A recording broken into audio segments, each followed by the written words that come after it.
नमस्कार, कंज्यूमर अड्डा में आपका स्वागत है। आपके साथ मैं हूं विपिन भट्ट और आज हम बात करने वाले हैं काम के तनाव की, जिसके लिए एक स्पेसिफिक टर्म है, उसका नाम है बर्नआउट।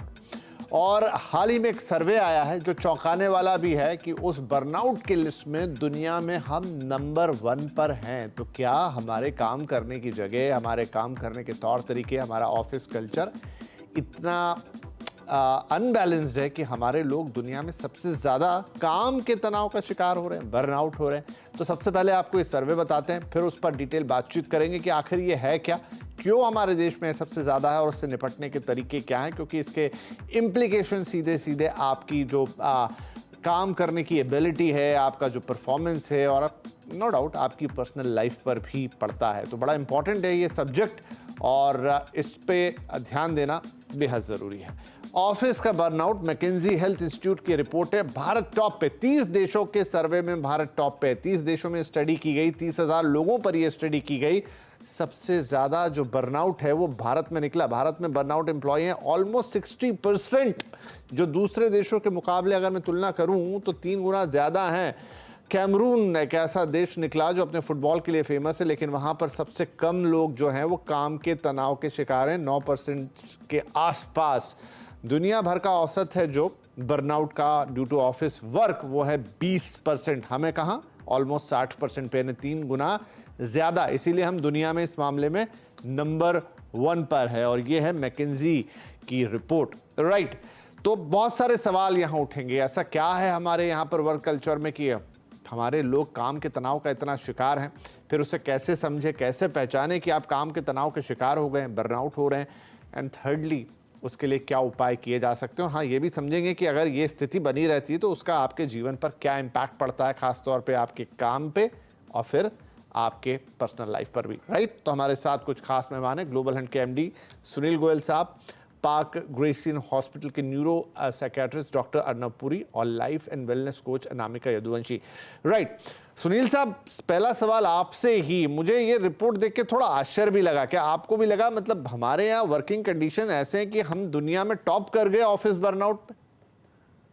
हाँ, मुझे लगता है कि ये थोड़ा सा तो अचरज खैर बोल सकते और नहीं भी बोल सकते, क्योंकि हम अपने आप को विकासशील से विकसित की तरफ एक कंट्री देख रहे हैं। बट मुझे लगता है कि ग्राउंड पे सच्चाई है और उसके 2 कारण हैं। सबसे पहली बात तो ये है कि हम ग्लोबली बहुत ज्यादा कॉम्पिटिटिव होने की कोशिश कर रहे हैं अपने आप को। हर कंपनी, हर इंडिविजुअल, हर ऑर्गेनाइजेशन, हम ग्लोबल मार्केट में अपने आप को compete करने की कोशिश कर रहे हैं। बट उसके अनुकूल हमारे यहाँ इन्वायरमेंट या प्रोसेसेस या सिस्टम्स या टूल्स या टेक्नोलॉजीज नहीं है। तो मैं दूसरे शब्दों में कहूँ तो आज की डेट में भी कंपनीज में 30% लोग ऐसे होते हैं, 25 से 30% या 30 से 40% लोग जो पूरे 100% के लोगों का मैक्सिमम लोड लेके रखते हैं, यानी efficiency of doing the work. Number 2, smoothness. क्या है कि बहुत ज्यादा डिफाइंड एरियाज नहीं है हमारे यहाँ। हर कंपनी है, बड़ी छोटी मीडियम में, जो जो बंदा सबसे अच्छा काम करता है, जो इंडिविजुअल रादर, जनरली उसके ऊपर लोड और डाल देती है कंपनी कि आप भी ये कर लो, ये भी खत्म कर लो या वो भी खत्म कर लो। तो मुझे ये लगता है कि ऑर्गेनाइज्ड नहीं होने की वजह से बर्नआउट ज्यादा है। एक छोटा सा, बहुत मैं थोड़ा हटके एग्जांपल देता हूँ।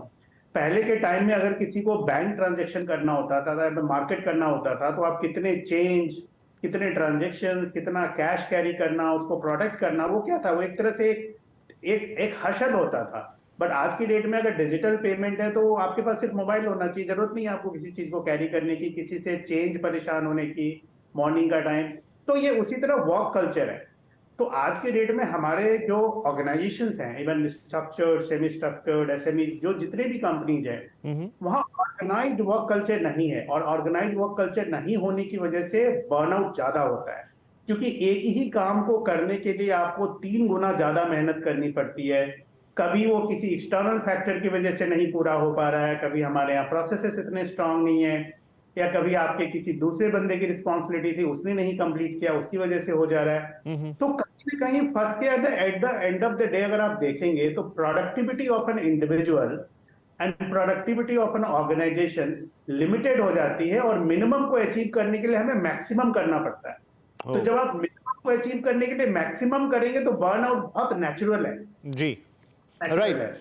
तो आपके हिसाब से ये वर्किंग एनवायरनमेंट है जो उतना एफिशिएंट नहीं है, सिस्टमेटिक नहीं है, और ये कारण बनता है बर्नआउट का। थोड़ा बर्नआउट को समझते हैं अच्छे से। डॉक्टर पुरी, हमें समझाइए बर्नआउट का मतलब क्या ये लॉन्ग आवर्स है, मतलब ज्यादा घंटे कोई काम कर रहा है तो वो आदमी बर्नआउट हो रहा है, या फिर इसका घंटों से कोई लेना देना नहीं, ये विशेष प्रकार की स्थिति आप कम समय में भी बर्नआउट महसूस कर सकते हैं? कैसे डिफाइन करें इसे?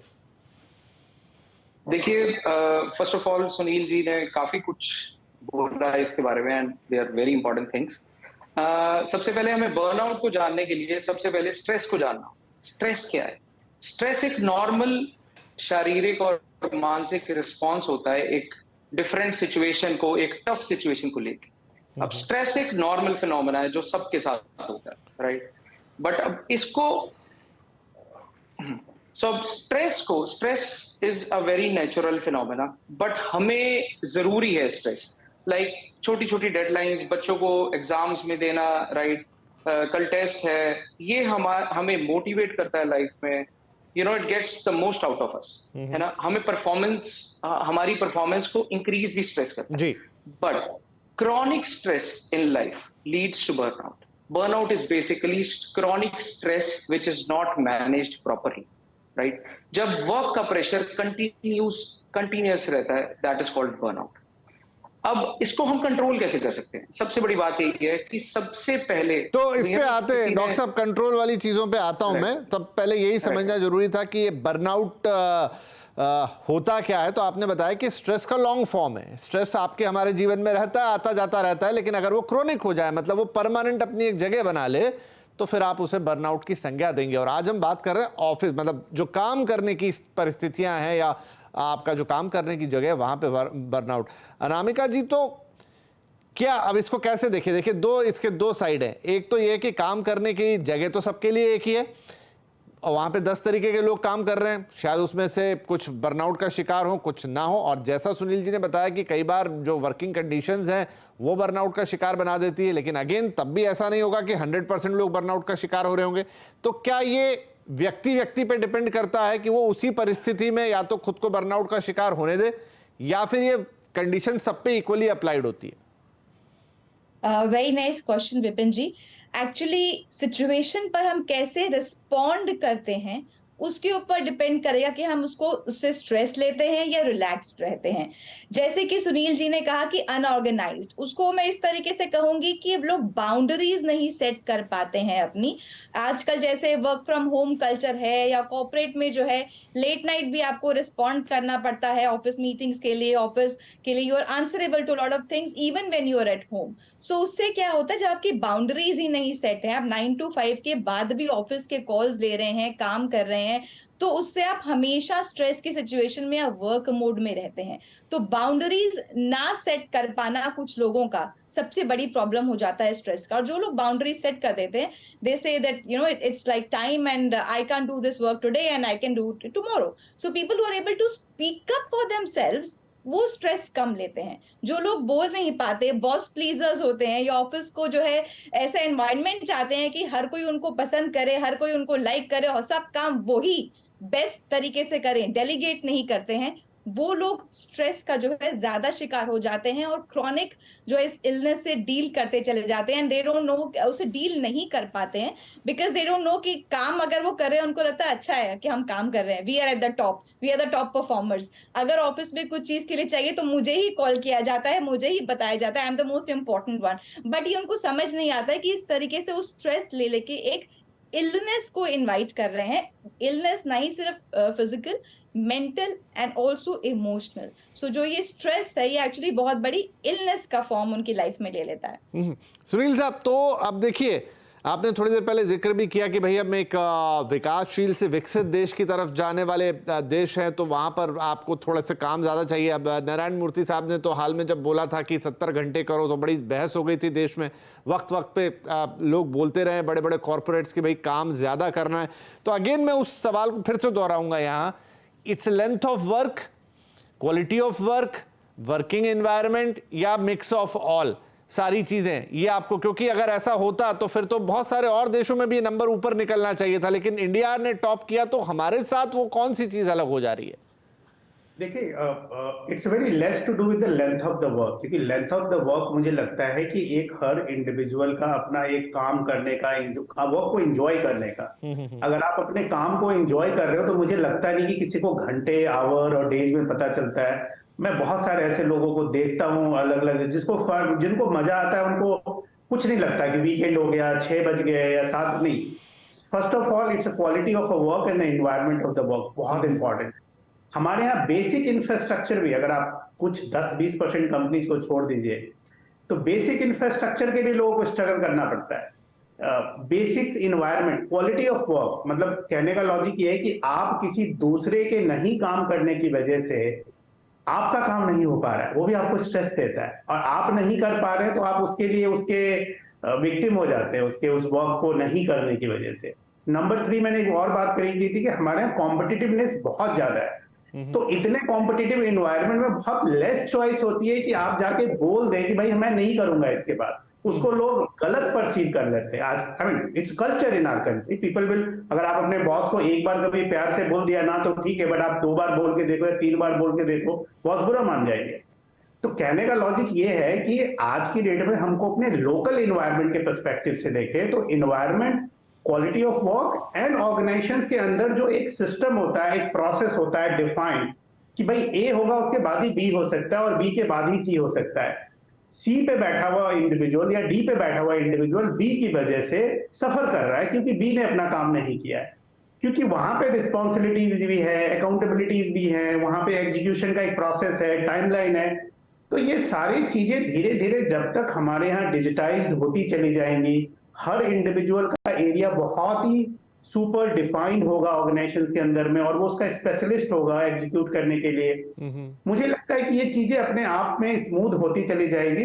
कॉम्पिटिटिव होने की वजह से लोगों को ये भी लगता है कि मेरा बैचमेट, मेरे एक्सपीरियंस का इंडिविजुअल, मेरे साथ पढ़ने वाला कोई भी, या मेरा पड़ोसी या कोई भी, मैं उससे ज्यादा बढ़ूं। तो उसके लिए ज्यादा काम करना या इफेक्टिव काम करना, ये डिबेट हो सकता है। बट मुझे लगता है कि अगर किसी को भी अपने काम में मजा आ रहा है और उसका काम किसी दूसरे की वजह से नहीं रुक रहा है, हाँ। या उसको एनवायरनमेंट मिल रहा है या क्वालिटी इंफ्रास्ट्रक्चर मिल रहा है, वो काम एग्जीक्यूट करेगा, वहां बर्नआउट नहीं होता। अगर आप एक छोटा सा एग्जांपल बताता हूं, एक बहुत छोटे से काम के लिए अगर आप 4 बार किसी कंप्लायंस या गवर्नेंस के ऑफिस में जाइए और वो काम आपका नहीं होता है, look at the level of frustration you build with in yourself, कि क्या है, मैं 4 बार आ चुका हूं, कभी कोई मिलता नहीं है, कभी बोलते ये डॉक्यूमेंट ले आओ। That's also a stress of the work. It means you have a lot of activities to do it, which is not moving, क्योंकि सामने वाला आपका काम खत्म नहीं कर रहा है, चाहे वो कलीग हो सकता है, अपोजिट साइड ऑफ टेबल बंदा हो सकता है, कुछ भी हो सकता है। तो मुझे लगता है कि एज ए कल्चर, अगर हम डेवलप्ड कंट्रीज की बात करें तो वहां प्री डिफाइंड पैरामीटर्स होते हैं, टाइमलाइंस होते हैं। सिटीजन चार्टर की बात हुई आज की, 3 दिन में होगा तो ऑटो अप्रूव हो जाएगा। ये सब प्रोसेस में कहीं ना कहीं कंट्रीब्यूशन है, अगर आप देखें। ठीक है, इसमें एक छोटा सा सवाल और फिर हम सॉल्यूशन की तरफ जाएंगे। डॉक्टर पुरी, मुझे बताइए कि क्या टेक्नोलॉजी भी इसमें एक एडिशन कर रही है? क्योंकि मैंने अभी थोड़े दिन पहले एक कंपनी ने एक सर्कुलर जारी किया और वो खबर भी बना, पेपरों में छपा कि भाई काम के घंटों के बाद या ऑफिस से निकलने के बाद आपको अपना व्हाट्सएप चेक नहीं करना है, अपने मेल चेक नहीं करना है। लेकिन आजकल जो टेक्नोलॉजी हो गई ना, 24 घंटे आप कनेक्टेड रहते हैं, तो कहीं ना कहीं वो आपको काम से कटने का मौका ही नहीं देती। यस, कंप्लीटली राइट विपिन जी। सबसे बड़ा जो प्रॉब्लम बर्नआउट का बन रहा है वो ये है कि हम लोग अपना काम घर पे लेके जा रहे हैं, राइट? हम सुबह उठ रहे हैं, the first thing we do in the morning is check our emails for the work, right? The first thing we do in the is attend from the calls की कोई मेल तो नहीं आई हुई, कोई मैसेज तो नहीं आया हुआ काम से, right? We start thinking about work. हम सोने जाते हैं तो सबसे पहले ये सोचते हैं यार काम पे क्या करना था, कल क्या था, आज क्या टास्क है, राइट? हम लोग काम इसलिए कर रहे हैं ताकि हम अपनी फैमिली को एक अच्छा एनवायरनमेंट दे सके, फाइनेंशियली स्टेबलाइज कर सके। बट वो काम के चक्कर में हम उसके काम में इतना उलझ रहे हैं कि हम वर्क और पर्सनल लाइफ का बैलेंस नहीं बना पा रहे हैं, right? We are mixing up everything. We start our day with mobile phone. The first thing we do is check up the mobile phone. We get up, we check up all the mails. Brush कर रहे हैं तो साथ में phone चला रहे हैं, breakfast कर रहे हैं तो साथ में लैपटॉप खुला हुआ है। Then we are going to jobs, वहां पर भी सब जाके, और रास्ते में आ रहे हैं, ट्रांजिट में हम अपना फोन चला रहे हैं। Everything, we are mixing up everything. We need to maintain a work-life balance. And yes, technology is hampering this thing. Because we need to differentiate दोनों चीजें, कि हम दोनों चीजों को मिक्स ना करें, और उन दोनों चीजों के लिए टेक्नोलॉजी एक बहुत ज्यादा मिक्सअप कर रही है हमें। ईमेल्स, व्हाट्सएप, मैसेंजर्स, फेसबुक, ये सब चीजों को एक डिफरेंशिएट दोनों कैटेगरीज में सेपरेट रखना पड़ेगा। राइट, तो चलिए ये समझ लिया हमने कि क्या क्यों हो रहा है बर्नआउट, क्या उसके रीजंस हो रहे हैं, खासतौर पे इंडियन कंडीशन में, इंडियन ऑफिसेज में उसके क्या कारण बन रहे हैं, समझ तो लिया। अब लेकिन इसका निदान क्या, कैसे आप खुद को इस बर्नआउट से बचाएंगे? आप टीम लीड है तो अपनी टीम को कैसे बचाएंगे? क्या चीजें जरूरी हैं ताकि आपकी professional life as well as personal भी, क्योंकि दोनों आपस में जुड़ी हुई हैं, उसमें एक कामनेस आए, मतलब आपकी चीजें ठीक से चले और आप बर्नआउट का शिकार ना हो। छोड़ा ब्रेक के बाद सॉल्यूशंस की तरफ बढ़ेंगे।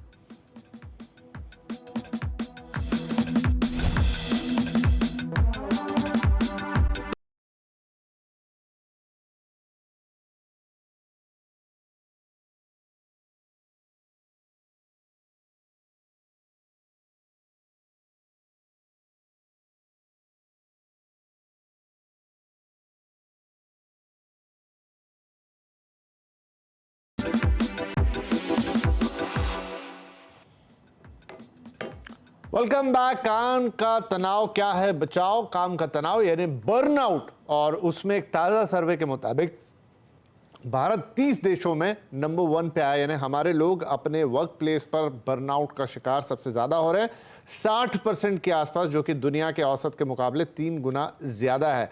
राइट, तो अब इस बर्नआउट को समझा। ब्रेक से पहले अब बात करेंगे बर्नआउट से बचे कैसे। तो अनामिका जी, सबसे पहले तो हम कैसे डिस्टिंक्शन करें, कैसे पहचानेंगे कि हम बर्नआउट के शिकार हैं, या अब काम है तो डे टू डे में तनाव हो जाना तो एक नॉर्मल बात है, वो जैसा डॉक्टर साहब ने पहले भी समझाया कि तनाव एक डिफरेंट चीज़ है, लेकिन बर्नआउट को हम कैसे डिस्टिंक्ट करेंगे कि मैं या मेरी टीम में से कोई बर्नआउट का शिकार हो रहा है? ओके, सो स्ट्रेस और बर्नआउट को हम ऐसे डिस्टिंग्विश कर सकते हैं कि अगर हमें हमेशा एग्जॉस्टेड फील होता है, जिन एक्टिविटीज को हम पहले पसंद करते थे, जो हमें करना अच्छा लगता था, अब because we are so stressed out, we are so much in a state of burnout कि हम उन एक्टिविटीज को भी एंजॉय नहीं करते हैं। We are not able to talk to our people, we are not able to live a regular social personal life. अगर वो सब चीजें हमारी अफेक्ट हो रही हैं और हमारे डे टू डे वर्क में everything is becoming stressful and we not able to understand how to deal with it,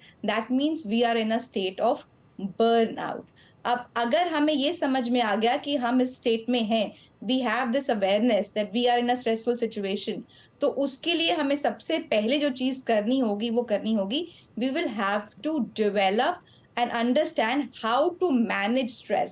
हमें स्ट्रेस मैनेजमेंट टेक्निक्स को सीखना होगा, जैसे हम अपनी रेगुलर लाइफ में बाकी सब चीजें सीखते हैं। We learn driving, we learn how to use computer, we learn how to use other things. We have to learn how to deal with stress, how to manage the stress, and how we have to balance our life, living a regular corporate professional life, and इस stress को deal करना सीखना बहुत ज्यादा जरूरी हो जाता है। इसके साथ साथ उसके लिए अगर हमें अपने एक्सरसाइजेस के जो हमारी रेगुलर रूटीन है, अगर हम उस एक्सरसाइज को बढ़ा देते हैं, अपने एक्सरसाइज टाइम को बढ़ा देते हैं, एक्सरसाइज से जो है एंडोर्फिन्स रिलीज होते हैं जो कि हैप्पी हार्मोन्स रहते हैं, तो उससे हमें स्ट्रेस को डील करने में अगेन हेल्प मिलती है।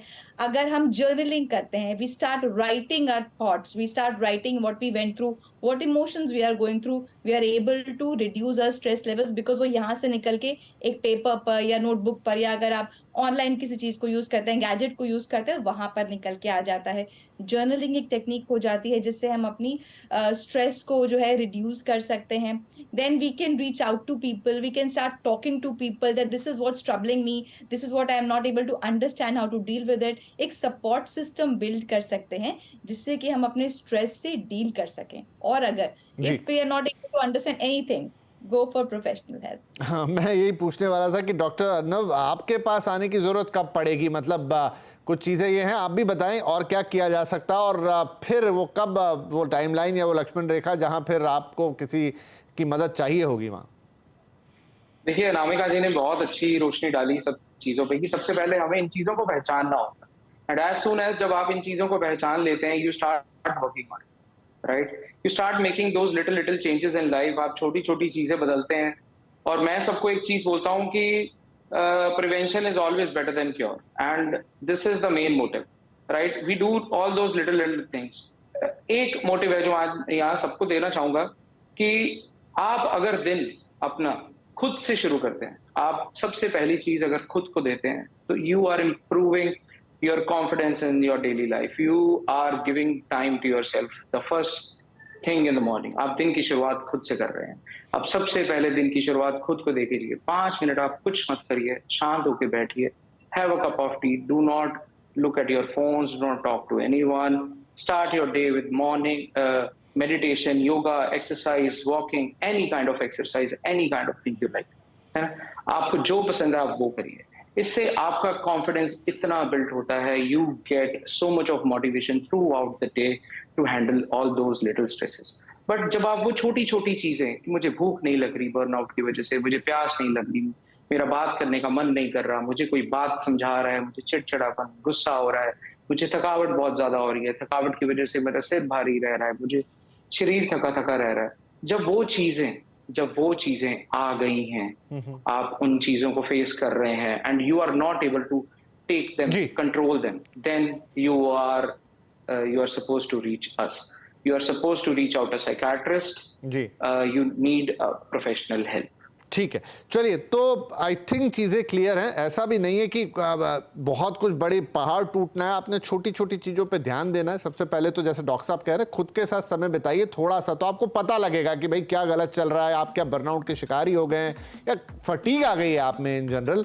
थोड़ा सा वहाँ पर अपने आप को एक्सरसाइज या छोटी छोटी एक्टिविटीज़ में इन्वॉल्व कीजिए और इनसे निकलना आसान है. हाँ, किसी के लिए बहुत ही क्रॉनिक कंडीशन बन जाए, आप डिप्रेशन जैसा महसूस करने लग जाएं, तो डेफिनेटली आपको एक प्रोफेशनल की हेल्प लेनी चाहिए, जो डॉक्टर साहब बता भी रहे हैं. लेकिन हाँ, ये बात सही है, हमें अपने वर्क लाइफ बैलेंस के लिए, फटीग के लिए और एक बेटर प्रोडक्टिविटी के लिए, चाहे वो घर के लिए हो चाहे ऑफिस के लिए हो, खुद के साथ थोड़ा सा एक अपने आप को जज करना ज़रूरी है, अपने काम को देखना ज़रूरी है, थोड़ा सा स्मार्ट बनना ज़रूरी है, ताकि आप अपने वर्क लाइफ बैलेंस को अच्छा कर पाएँ और बर्नआउट का शिकार ना हो.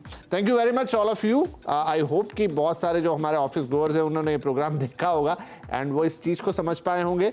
जो टीम लीड्स हैं वो अपनी टीम के लिए सोच पाए होंगे और इन ऑल शायद लोगों को इससे फ़ायदा होता हुआ नजर आएगा. बहुत शुक्रिया इस कार्यक्रम में शामिल होने के लिए. नमस्कार.